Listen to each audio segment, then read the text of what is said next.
Profil Slamet Marif, Ketua PA 212 yang orasi di atas mobil, pernah ingatkan Prabowo agar hati-hati.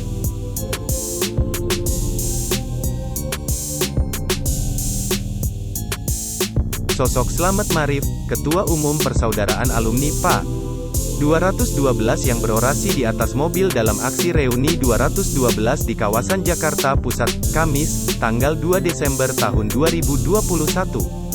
Dalam orasi tersebut, Slamet Marif menyampaikan 3 tuntutannya. Pertama, pihaknya menuntut agar kriminalisasi ulama dihentikan.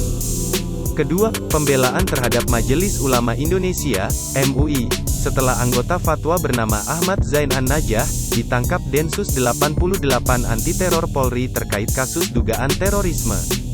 Ia berharap MUI tidak dibubarkan karena lembaga tersebut berkaitan dengan Islam. Kemudian, tuntutan yang ketiga adalah menolak praktik korupsi terkait adanya dugaan bisnis pengadaan tes PCR. Slamet Marif sudah menjadi Ketum PA 212 sejak 2017. Saat itu, ia menggantikan Ustadz Ansufri Idrus Sambo yang mengundurkan diri karena membela Haritanu Sudibjo.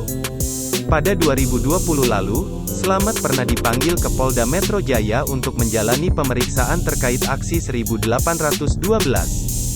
Kala itu, ia dicecar 36 pertanyaan dan diperiksa hingga tengah malam. Tak hanya itu, ia pernah ditetapkan sebagai tersangka dalam kasus dugaan tindak pidana pemilu di tahun 2019. Slamet ditetapkan sebagai tersangka dalam kasus dugaan pelanggaran kampanye usai menjadi pembicara tablik akbar di Solo, Jawa Tengah. Namun, kasus tersebut dihentikan sehingga status tersangka Slamet dibatalkan.